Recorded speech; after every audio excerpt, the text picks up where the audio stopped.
You're listening to the Belly Dance Geek Clubhouse at bellydancegeek.com. So hi everybody, I'm Nadira Jamal, and welcome to the Belly Dance Geek Clubhouse. The Clubhouse is a place where belly dancers can get together and geek out on all of the things that are hard to get in regular classes and DVDs. So we're going to cover issues of stagecraft, musicality, culture, business, professionalism, and pretty much anything but the what, the moves in the repertoire. So every month I'm going to interview a different guest expert on a geeky topic, and we'll have plenty of time for question and answer so you can geek out too. So if you think that knowledge and creativity go together like chocolate and peanut butter, you're in the right place. So my guest today is Oreet. Oreet is the creator of SharQui, the belly dance workout, and she's an award-winning performer and a sought-after choreographer and teacher. Her dance specialty is modern Egyptian, which is a contemporary and innovative twist on the traditional Egyptian style. It fuses dance, ballet, and her Yemenite Israeli roots to create her high-energy belly dance style. As a performer and teacher, Oreet combines passion, grace, athleticism, and hip precision in order to give a refined performance. Along with teaching, Oreet certifies dancers and fitness professionals in the SharQui format nationally and moved to San Francisco 5 years ago to expand it on the West Coast. She holds the titles Belly Dancer of the Year 2007, Entertainer of the Year 2006, Jewel of the Nile 2006, Belly Dance Diva 2005, and is the reigning Middle Eastern dance champion of North America. Due to the popularity of the SharQui method on the East Coast, Oreet has recently expanded to San Francisco. And if you're looking for more information on where she's teaching, you can go to sharqui.com, spelled SharQui.com. And today Oreet is going to talk to us about the differences between dance and dance fitness classes. So first, let's jump right in. So thank you so much for coming, Oreet. Oh, thank you. Thanks for having me. So let's start by talking a little bit about you. How did you get into belly dance? Well, I didn't really get into belly dance. Belly dance was already there just because it's part of my culture. I learned from the women in my family, and I'm specifically Middle Eastern of Jewish descent. So my parents are from Israel, and my grandparents are from Yemen. I also had some formal training in Israel and in New York, but I feel I really got into belly dance when I was forming my SharQui format in New York. And why did you move into belly dance fitness? Well, I was a modern dancer in New York and supplementing my living as a fitness instructor. Mid to late 90s, Latin aerobics became such a big trend, and I thought, wow, why not belly dance? So I was so tired of teaching those hardcore classes, kickboxing, high-low impact aerobics, etc., and because I was always feeling so unfulfilled. And I remembered how belly dance made me feel, so I thought, wouldn't it be great if all women could feel this way? So I decided to fuse both fitness and belly dance together. Excellent. Now, all dance has some fitness benefit, but how is a belly dance fitness class different from a traditional belly dance class? Okay, so, all teachers are different. All belly dance fitness classes will be different. But I feel belly dance fitness class will offer more of a cardiovascular benefit. So the class will most likely include movements that make you sweat, a movement series with minimal pause in between, but will have less technique involved and less explanation. And so, as we talk about some of the differences between dance and dance fitness today, we're going to approach it first from the student's perspective and then from a teacher's perspective. So Right. I'd like to start with the students.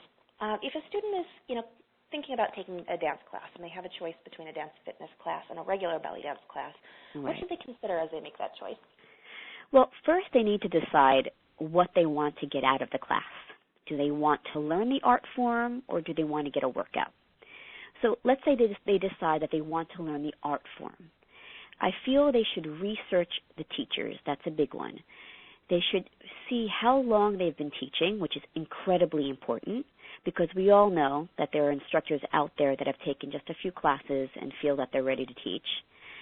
They should also check their credentials, like awards they've won or any certs that they have for teaching belly dance or even just dance. If they have instructional DVDs, or even check their performance videos on their site or to see if they style. If they are interested in getting a workout, I feel that the consumer should out to see if they have a fitness certification or a type of belly dance fitness certification, especially if the class is being offered in a fitness facility, and to see how long they have been teaching. And pretty much for both of these, the main thing is that you want to have fun and you want it to be safe. So an instructor that can offer both of them if they've been teaching for an acceptable amount of time and if they have the proper credentials. And, if a student starts out in a dance fitness class, let's say they're already a member at a gym and there's one available, and they find that they really love it, how can they tell when or if they should move into a traditional class? Oh, that's a good question. Good question. Well, first, when they're getting bored, and if they want more, but that's really key. Get bored and just want to drop it. You need to be getting bored and want more. Yeah. Also, if your technique is good, and if you're picking up the movement quickly, or if you're asking questions about history or what does this mean, etc. Yeah. If the instructor has a dance class option on their schedule, that is bonus. So at least you don't lose a student. So I think that's definitely how you can find out if you're ready to make that next leap. But speaking from my experience in my classes, most women want to learn more about the art form at around the 9 to 12 month mark of taking my SharQui workout classes regularly. Now, when this happens, I sneak in a little bit of history, a tiny bit more technique, a bit more complex choreography, just so I can appeal to them. And I also offer my SharQui dance class as an option. So, because the whole key is trying to maintain my students. So yeah, if the instructor can add that part in, having a dance class on their schedule, and maybe trying to add a few changes to appeal to those people, I think that would be great. I teach only traditional classes, and I find that sneaking in all that extra stuff during shimmy drills often works.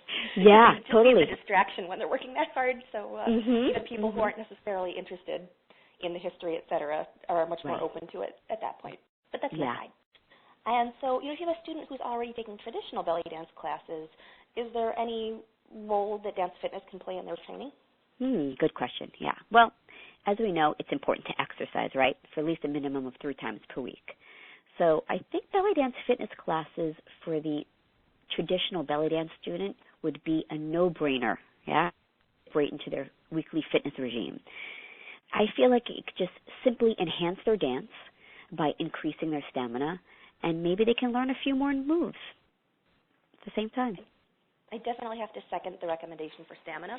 I've actually had 6 different injuries in the last 4.5 years, and that's the very first thing that goes. My technique is fine. My musicality gets better because I have more time to watch other dancers. Right. But, just getting back up to having the endurance to do a full-length show is always a challenge when I'm getting back in. So absolutely. Yeah. I wish I had a SharQui class where I was. Oh. So, taking flipping this and looking at it from the teacher's perspective, if someone was interested in teaching a dance fitness class, do they need any special training or credentials to do that? No, it's not mandatory, but it does depend if you're working at a fitness facility versus a dance facility. Just from my experience, dance facilities you never needed any type of certification to teach dance. But at a fitness facility, you do need a group fitness certification to teach.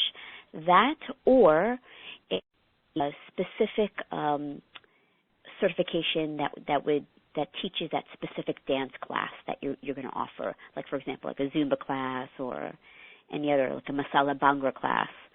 So, but I think across the board, fitness facilities are requiring now definitely a group fitness certification from everyone because it's a liability issue. Absolutely. Mm-hmm. And, how does lesson planning differ when you're teaching a dance fitness class versus a dance class? That's a tough one. Okay, well, like I said, all teachers are different, so all classes will be different. Since I don't primarily teach just dance classes, and from what I've seen, other people promote, dance teachers usually promote their classes as like a 4 to 8 week series. And usually these series have some sort of theme, like working on a piece of choreography or lower body movements or dances of a certain region, etc. So I think having that theme really helps the outline of the class. But for me, I base my classes around a piece of choreography, and then I outline that class based on the movements in the choreography. And whereas I think with the fitness class, it's all about moving, getting a workout, and having fun. So pretty much I think for me, teaching a dance class would probably have a little bit more lesson planning than a dance fitness class. That's what I feel. Now, I can't speak for everybody, but I teach only in a session format. So people are with me from the first class through the end, and that can be anywhere from 8 to 16 weeks, depending on the length of the semester. Got it. And so that gives me a lot of time to build up a movement vocabulary. So I start with kind of the basic building blocks, and then we get more complicated from there. Mm-hmm. And one thing that I was thinking of, imagining myself teaching a dance fitness class someday, and one thing I could not imagine was getting people to be able to do the technique when people are dropping in and out. I know, that's very hard. Mm-hmm. So how do you handle that kind of thing? Yeah, this is teaching a multi-level class. That's what you're doing. Boy, at times, sometimes I separate the class. I separate the class to newcomers and regulars, and then I teach the class in the same way, but of course the regulars I would give a more advanced option. But at least the newcomers feel like, okay, I'm just doing a modified version of what they're doing, so they feel like they're still part of it.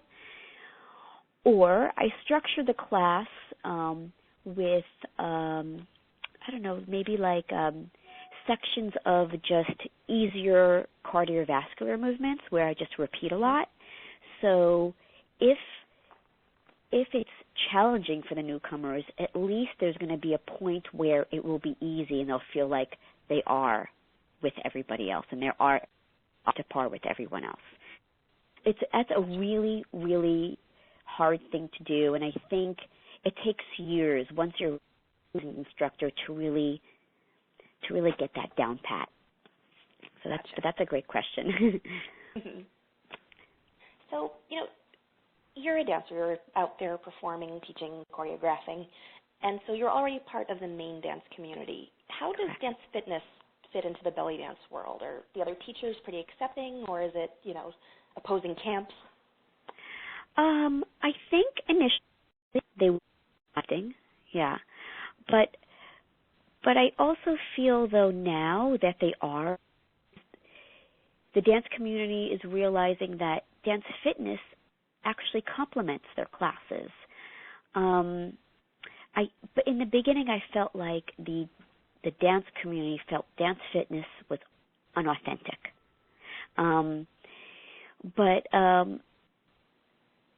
And again, this is what my colleagues are telling me, that now their classes are becoming larger because of the dance fitness classes. Because like I said, there's a point where a student wants to learn more. Yeah.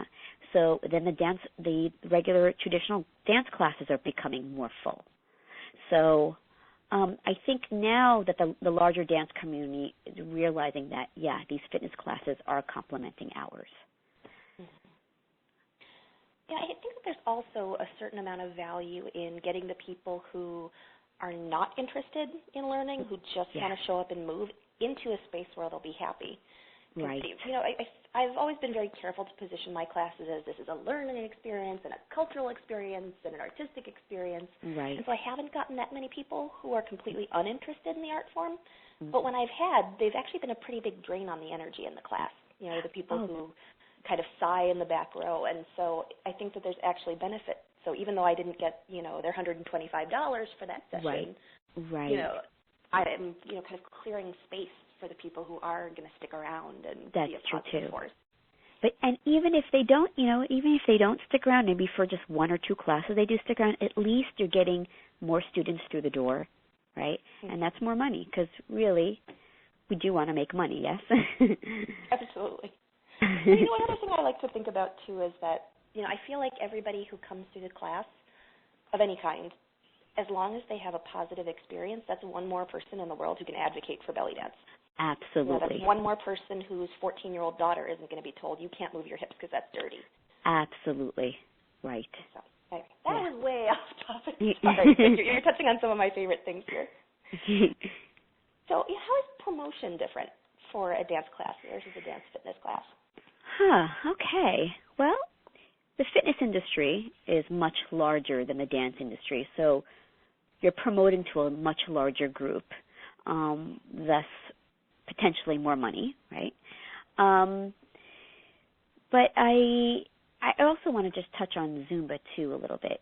What has helped me with what could potentially help people, you know, with Zumba and stuff. Anyway, sorry. You could really use Zumba to market your class. And I know, you know, people have told me, oh gosh, Zumba has hurt my classes, yada, yada, yada. But use their name. Maybe you can use something like this in your tag, like want to really learn how to do it or want to really learn how to belly dance. I mean, I know that sounds kind of mean, but something along those lines. Or help your Zumba training with this class. You know, position yourself as a complement to Zumba. You know, reel them in and then have them stay. You know. Let me see. What else can I say about promoting to this? I mean, I'm thinking about the fitness enthusiast. They want to know how many calories can I burn. That's what they're thinking. What muscles am I going to be working? Is it a total body workout? Am I going to work from the inside out? So I think, you know, keywords also help in promoting to the fitness enthusiast. Like what? Oh, you mentioned calories and things like that. Are there certain other keywords that you recommend, or? Let me see. Will I, you know, women are always asking, am I going to lose my belly? Am I going to lose my hips? Am I going to lose my arms? Yes, yes, yes. It's a total body workout, and it is. Your arms are up constantly, right? So you are getting an arm workout. Maybe if you're a belly dance instructor who does not know a lot of the muscles, get yourself familiar with it. You know, talk the talk, talk their talk. You know what I mean? So, so that would definitely help. You know? Absolutely. Yeah. I hope I answered your question. Oh, absolutely. But there's actually a related question that Renita asked us in the Belly Dance Geeks Facebook group.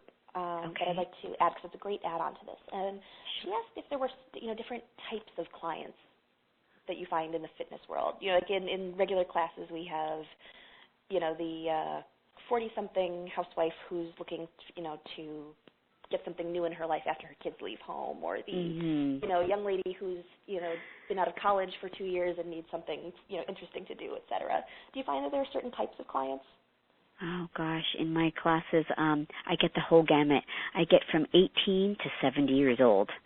But I would say the majority is the 35 to 55.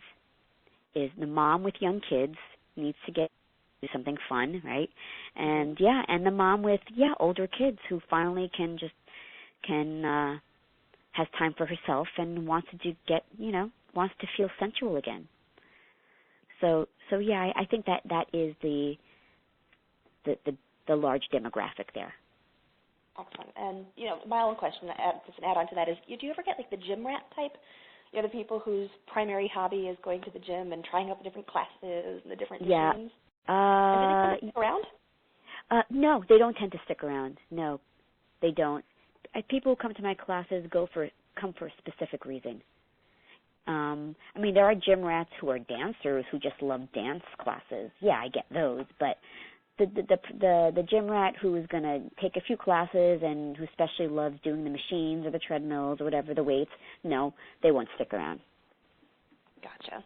Mhm. Okay. And, how good a feeder do you think that dance classes are for the traditional classes? Do you get much crossover at all, or is it, 1 out of 100 who move on to a regular class? Good question.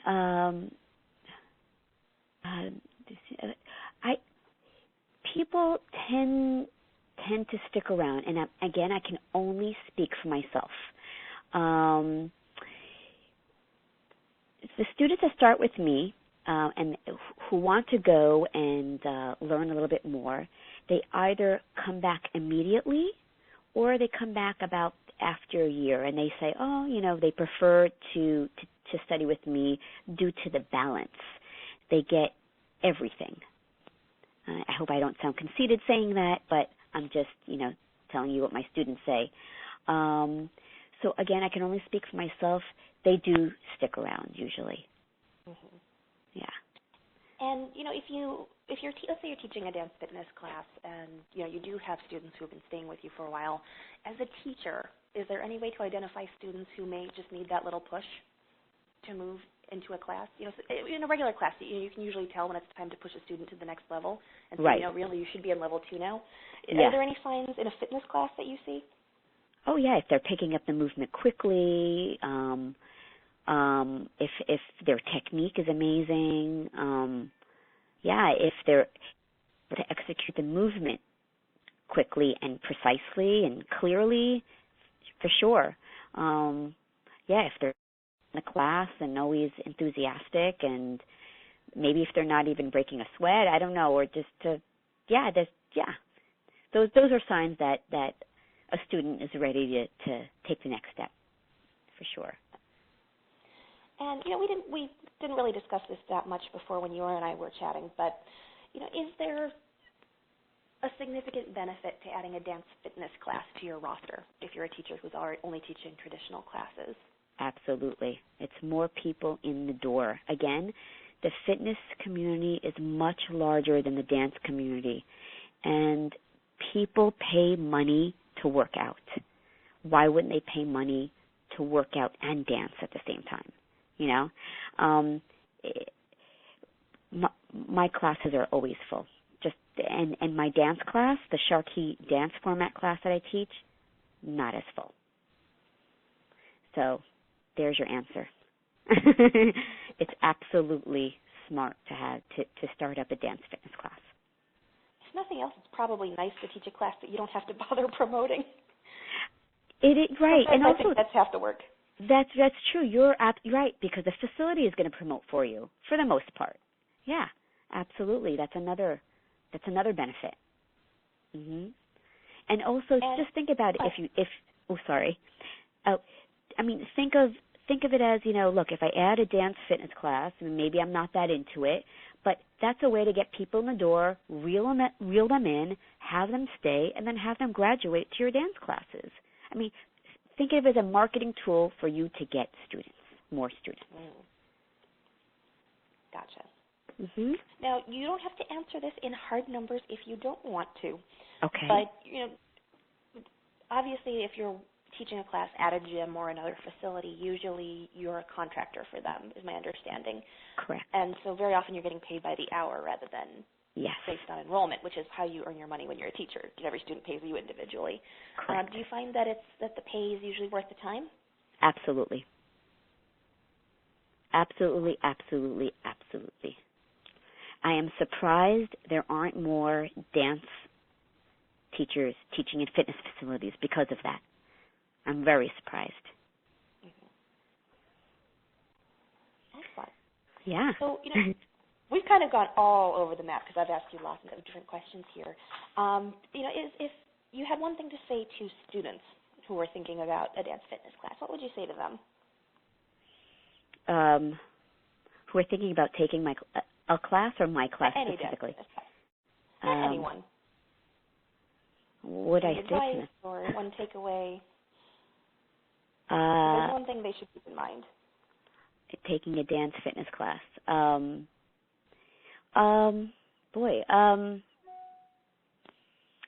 totally putting you on the spot here. I'm sorry. No, and that's okay because it's pretty broad. You know what I mean? I guess the one thing that would come to mind is, hey, keep in mind that it will probably be a little bit more watered down. You are going to have fun. You are going to move. You are going to sweat. But technique, explanation won't be as important in that class. But moving and sweating is. And if that's what you want out of it, that's a perfect class for you. Excellent. And if you could recommend just one thing for teachers who are thinking about moving into dance fitness? SharQui training. I think it's a smart move for sure. Definitely a smart move. Obviously, one of the options is going through my instructor training, or your own type of class. Really think about what movements are you going to use, and think about definitely balance, because you want to keep the class interesting, right? And you will dance also. Yes, there are moves that's going to get your heart rate up, but how can you put all these moves together to make them feel like they're dancing? So that's one thing to think about. Now, to talk a little bit more about my SharQui training, if that's okay, Nadira. Actually, my next question was if people are interested, how could they get started? Oh, yeah. Well, I just posted on Facebook and my Facebook group page that I'll be teaching my first one-day SharQui instructor training in New York City, June 15th. And I am offering a promotion for you listeners out there, and the promotion is only going to last until this Friday. I think Friday the 20th. I think that is until 11 p.m. It's usually $199. I'm offering it to you guys for $149, $50 discount. So if you're interested, please go to my website, sharqui.com. That's SharQui.com, and click on training, and click on info and pricing, or click on training. Either one, it'll direct you to the right place. Please print out the registration form and the instructor agreement, and then we can get started. Once I receive that, I will send you an instructor manual along with a CD, a DVD, and you'll get the T-shirt at the day of the training. And also keep in mind, this is a new thing because I have revamped my instructor platform, that in order to be SharQui certified, I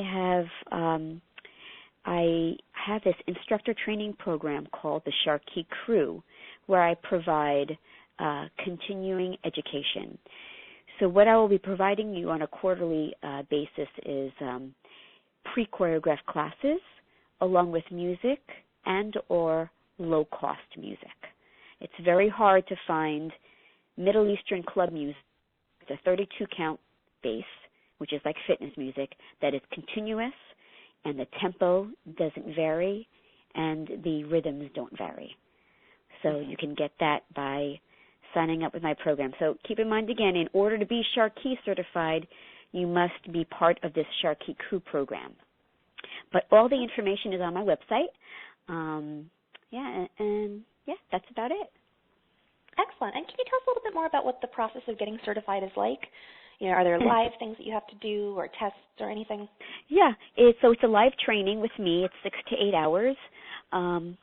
And it's 70% practical, 30% lecture, and that there is a practical examination as well as a written examination. And how much belly dance training does someone need before they begin that? They do not need to be, you don't have belly dance training, and you don't have to have any fitness training. You do not have to be fitness certified. That is why I'm offering this SharQui Crew program to give you commission. So this way, when people are looking for SharQui classes anywhere around the U.S., it'll all be uniform. Everyone's teaching in the same way. Gotcha. Mm-hmm. Okay. So I'm going to open up the line to questions at this point. So if there's anybody who's on the live call or on Skype who'd like to ask a question, you can press *6 to raise your hand. So that's *6 on your phone or *6 on the Skype keypad. And if you are on the webcast, you can use the question box to the left to type in your questions. And it looks like we already have a couple that were asked during the call, so let me check in here. So Cyrus in New York says, "Hi, Oreet. I knew way back when you started SharQui and danced at the Lafayette Grill. So glad to see how well you've done. What would you suggest for core strength?" As far as belly dance movements or just any type of fitness movements? You know, I don't know if Cyrus would like to clarify that. You can type that in the Q&A section off to the left to clarify that. If we don't get a clarification, I'll ask you to answer both. Mm-hmm. See what we've got.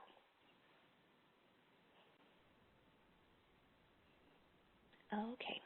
While we're waiting for some questions to come in, I'm going to take a look at that Facebook thread that we started in the Clubhouse group.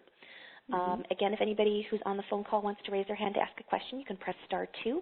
And anybody who's on the webcast, you can start typing in your question in the box at left. In the meantime, let's see, we've got a question from Alia, who asked how you came up with your system and what some of your criteria were as you developed it. And also great. how you do quality control with your instructors. Great question. Great question, Alia. Hello. So there are three reasons why I created the format. One, as a belly dance student, I needed to have movement broken down. Okay, and my school of thought, because I was a professional modern dancer in dance and performance, that's how I learned. I learned by movement being broken down for me. So that's one. I finally wanted belly dance to be broken down for me. Two, I wanted to prevent injury. I especially saw this as a baby belly dancer. And when I say baby belly dancer, I mean baby like sort of advanced student professional dancer in New York City. Mm-hmm. When I saw these fabulous performers in restaurants, and I was watching them, and I was watching their knees and watching their sway backs and watching how they were dropping their hips and the way they were dropping their hips to the opposite side. I'm like, wow. I was like, you know what? They're going to really hurt themselves in the long run. So that is the second reason why I created this format. And the third reason was longevity, and strength and longevity. Who I learned from, or one of the women who I learned from, I mean, she always had a bad back, and I saw the way she belly danced. I mean, she was pretty extended, but she had pretty strong legs. You know, if she only knew how to stand correctly, if she only knew how to engage her abdominals, she would gain strength, and she would have prevented injury. So that is why I created the format. And from those three things, I started to develop it, and it took about a good 2 to 5 years to really hone in on what I wanted it to look like. Mm-hmm.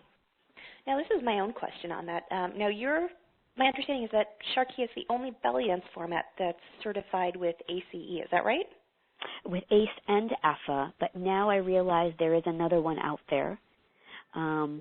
Although I don't know what it's called. It's a small one, but yeah, there is another one out there that is accredited with ACE and AFA. And what's the advantage of that?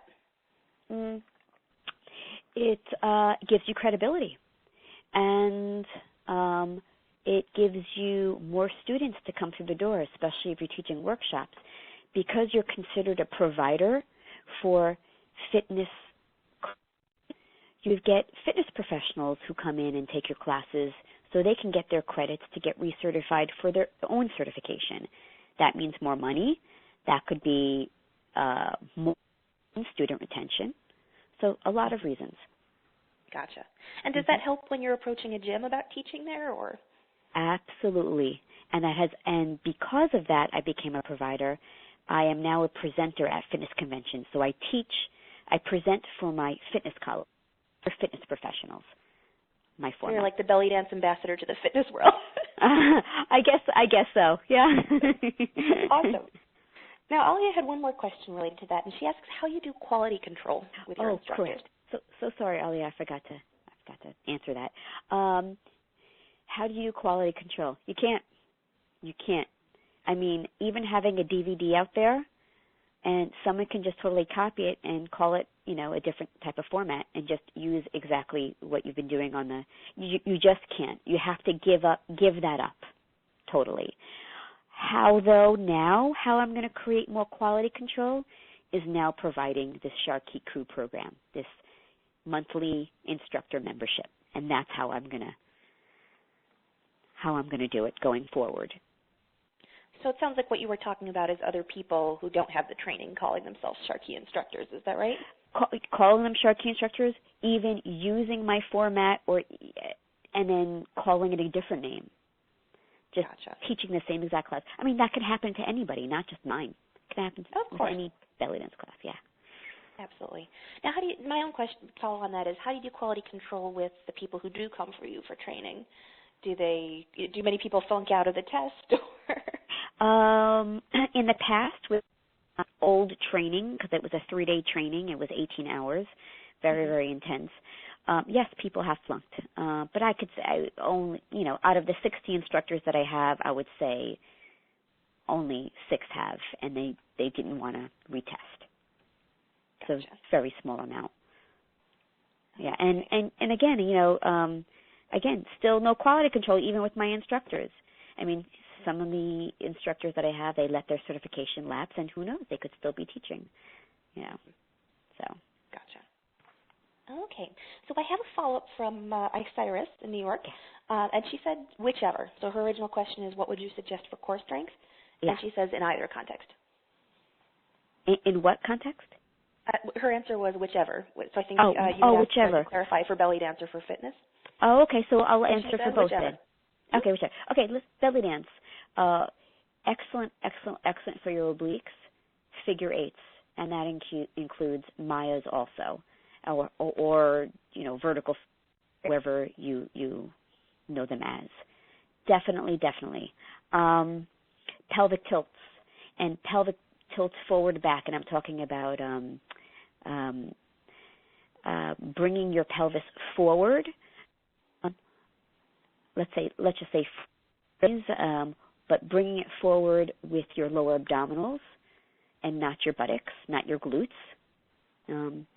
Also, thinking about doing your Kegels when you're belly dancing. I assume, does everybody know what the Kegels are and what that means? It's the feeling of stopping the flow of urination. Or think of belly button to the spine, lifting up through the pelvic floor 24/7 while you're belly dancing. Now, speaking of fitness, your traditional abdominals, what I find is great for core strength is taking a small ball. So sorry. Sorry about that. Like specifically a bender ball or a ball that has the circumference of maybe, let me just think, 10 to 30 centimeters around, putting that on the small of your back and doing abdominal work like that. Or using a Bosu ball, and again, I'm talking fitness props here. Doing abdominal work with, let's say, a foam roller across the lower part of your back. I hope that helps, because that is all about the quality of the abdominal lift. So is that about getting you in a position to access the muscles differently, or destabilizing you, or what? It's getting to a position to access the muscles effectively. Gotcha. because you can forever be doing sit-ups and not access them effectively, right? I've heard that a lot of sit-ups actually come from the hip flexors rather than the abs. Right, from the hip flexors, and it depends at what angle, too, how high you're going. Sometimes the back gets involved, too. Excellent. Yeah, that's true. Question from Rasa Vitalia, who says, "Hi, Oreet. Great interview. Hey. I was wondering, when someone becomes certified in SharQui, where can one teach? Is an additional fitness certification required to teach in fitness facilities?" Great question, and I also answer this on my website, on the FAQs. Yes, I definitely suggest that you do get fitness certified after passing the SharQui training course. Now, again, not all fitness facilities will want to see it, or it's not needed for them. But as I said, across the board, most facilities are wanting to see group fitness certification from everyone. So it would be a great idea to get fitness certified. And again, it's only going to enhance you as a teacher, your training, your SharQui classes. And you know what? Get your money back. Get your money back, and you don't just have to teach SharQui. Get your money back and teach other types of fitness classes as well. It allows you to teach different types of fitness classes just by getting group fitness certified. Gotcha. Okay, let's see if there's any more questions. Again, if you're on the phone call, you can press *2 to raise your hand. And if you're on the webcast, you can type in your questions at left.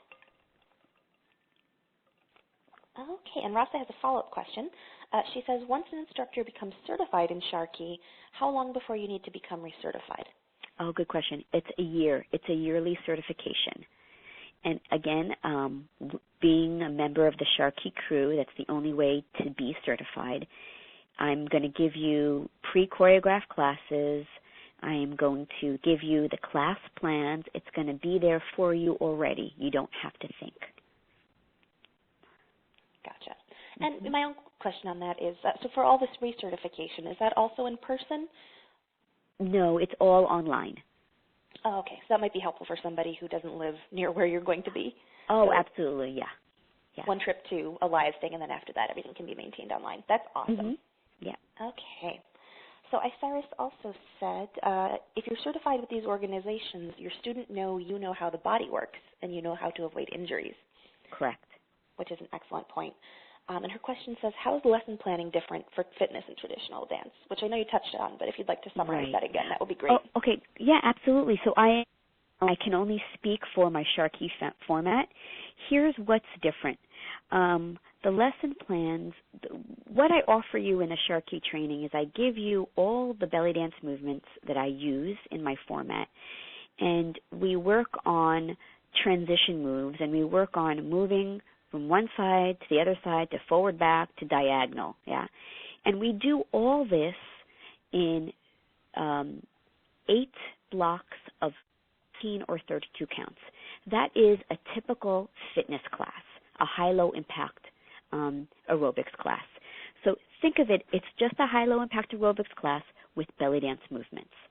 So it's 8 sequences, and each sequence can consist of 16 or 32 counts. And so what we do is we come up with movements that work together to create one sequence. And you go on to the next sequence. And it's a simple add-on method. Yeah? So you start one sequence, you drill that, then you start the next sequence. You drill that, and you do it from the top. That's what the add-on method is about. And so as far as planning, the planning is thinking about, creating your own choreography, thinking about 6 to 8 sequences that you want to offer them. So that's the planning. Gotcha. Okay. My own add-on to that is, if you're teaching the SharQui format specifically, can you choose your own music, or are you limited to what you recommend? Oh, yeah, absolutely. You can definitely choose your own music. The reason why I'm offering music and collaborating with a fitness music company is because it's in the past, I would say 9 times out of 10, a SharQui instructor would come to me and say, it's so hard to find music. I don't know how to edit. I can't find continuous music that doesn't stray off the beat. So I'm giving it to you already. But yes, if you're someone that knows how to edit music and can put things in 32 count blocks, that's awesome. Yeah, I'm definitely with you on the difficulty of continuous music. I've got so many favorites that have 12-beat phrases thrown in here and there, which is great when you're a performer because it's so interesting. Mm-hmm. But when you're just trying to practice something, it's really tough. Yeah, it's tough, right? Excellent. Was there a second part to that question? I wasn't sure if I answered it. Let's see. My question? I think to the other person's question. Nope, that was the lesson planning was the second part. Okay, sorry. There. No problem. I'm glad you asked. It's better to know than not know. Right. Okay, and Iris says that helps. Thanks. Hope to see you when you come to New York. Great. And Rasa asks, in what cities around the world have you certified SharQui instructors? Around the world. Oh, it's just in the U.S. so far, but I have premiered my format in Israel and Japan. And what cities in the U.S. have you certified so far? Or where do you have teachers? It might be the other version of the question. Oh, yeah, I think that's, because I usually present in just mainly San Francisco, New York, and people just come to me. I have people I've got someone in Ohio, New Mexico, of all Central, Northern, and Southern California, of course, New York City, and some, I think one person in Philly, one person in Jersey, Virginia, Maryland, D.C. I'm sure there's somewhere. I think that's about it. There must be more. That's about it. I would say, I do have about 60 instructors, but probably like half of them are teaching. Gotcha. Teaching. And if someone wanted to find an instructor and take a class, is there a directory somewhere, or should they just Google it? Absolutely. Yeah, no, just go to my website and click on class schedule. Class, I think it's called. Yeah. Okay. It looks like we have a question from a live caller in California, so I'm going to go ahead and unmute you. Mm-hmm. Hi there. Hi, you're on the line. What's your name, please? The caller in California, we've got you on the line if you'd like to ask your question. Oops. Okay, it looks like we might not have her after all. So I'm going to go ahead and mute her again for a second and check the Q&A line. Let's see if we've got any new questions coming in. Okay, that looks like it so far. If anybody wants to ask any last-minute questions, you can type them in at the box at left or raise your hand again. Let's go ahead and try that caller in Escondido, California. If you're there, say hi.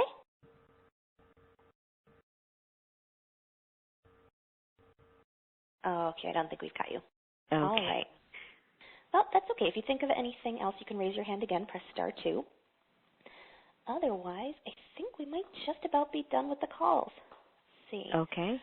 And is there anything you'd like to tell people that we haven't covered yet? Oh, sure. If those of you who are interested in the SharQui training, instructor training in New York City, again, if you could decide by April 26th, this Friday, that would be great. Just on your registration form, just write down that you were a listener, and then it'll be just $149.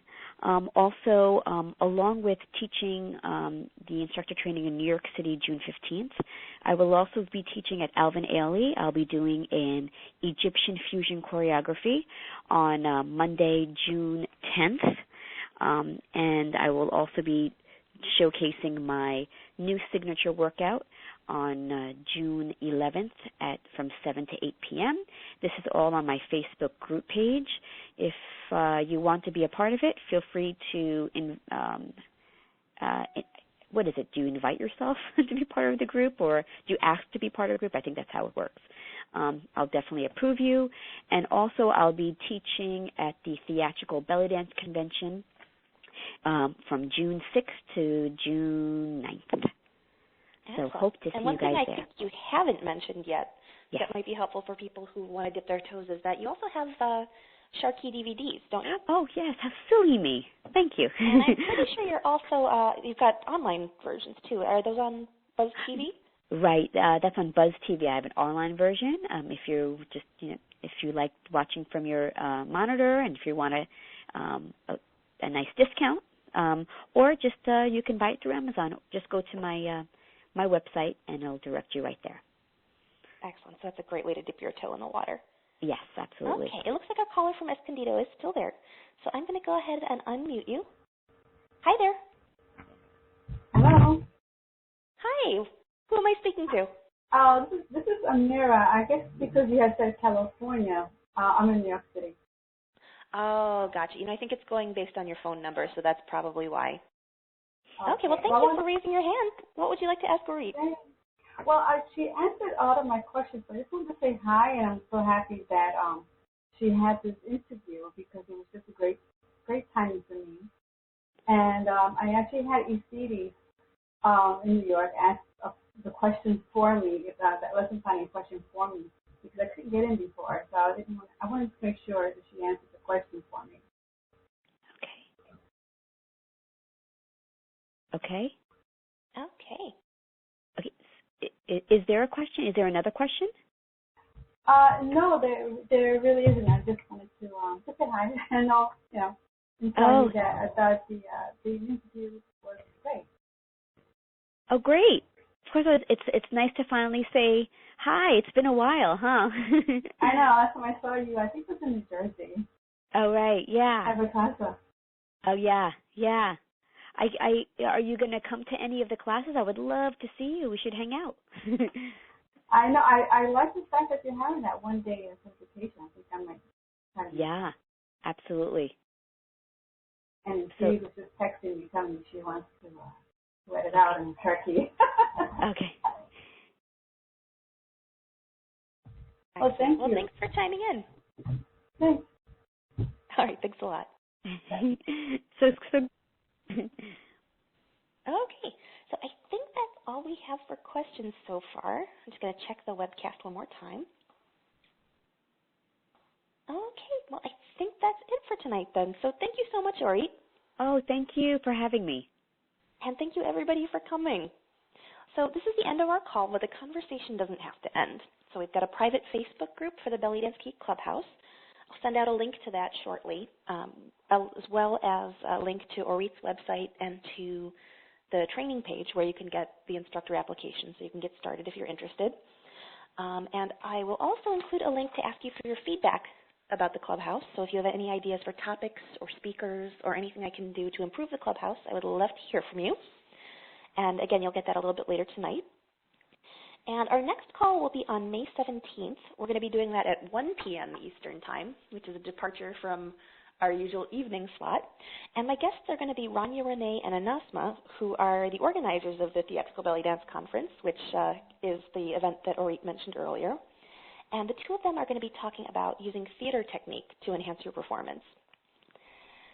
Finally, I'd just like to remind everybody that the Clubhouse is the come-on-in kind of Clubhouse, not the no boys allowed kind. So if you know anybody else who would like to geek out with us, you can invite them to join us at bellydancegeek.com/clubhouse. And until next time, happy dancing. Thank you, everybody. Thanks for listening. For more geek-tacular resources, visit bellydance.geek.com.